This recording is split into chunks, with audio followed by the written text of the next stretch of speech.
એવી વનસ્પતિ જે લગાટ 25 વર્ષ સુધી જીવંત રહે છે. વાત છે આ નાનકડા ચપટા અને થોડી ચીકાશ ધરાવતા પાંદડાયુક્ત વનસ્પતિની છે. દરેક રોગમાં અક્ષી લીલા તરીકે ઉભરી આવે છે અને આ જંગલી ઘાસને ભારતીય ભાષામાં અનેકવિધ નામોથી ઓળખવામાં આવે છે.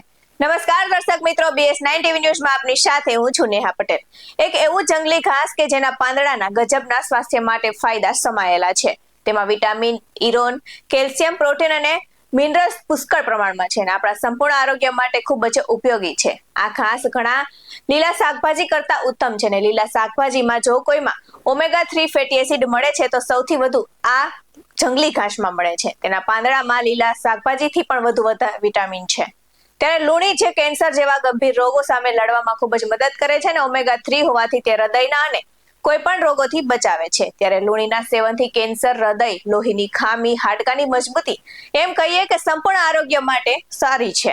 ત્યારે તેનો સ્વાદ લીંબુ જેવો ખાટો છે ને તેને નિયમિત સલાડમાં ખાઈ શકાય છે. તેનું સેવન કરવાથી આપણી શરીરની શક્તિના સ્તરને વધારી શકાય છે અને શક્તિ તો વધારે છે, સાથે સાથે બાળકોના મગજના વિકાસમાં પણ મદદ કરે છે.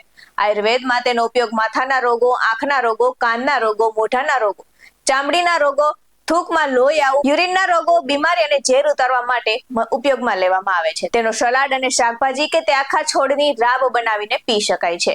આવા જ વધુ અહેવાલ સાથે ફરી મળતા રહીશું. તમે અમારી YouTube ચેનલને સબસ્ક્રાઇબ કરવાનું અને અમને Facebook અને Instagram પર ફોલો કરવાનું ભૂલશો નહીં. બાકી અવનવી અપડેટ્સ મેળવવા માટે આપ જોતા રહો BS9 ટીવી ન્યૂઝ.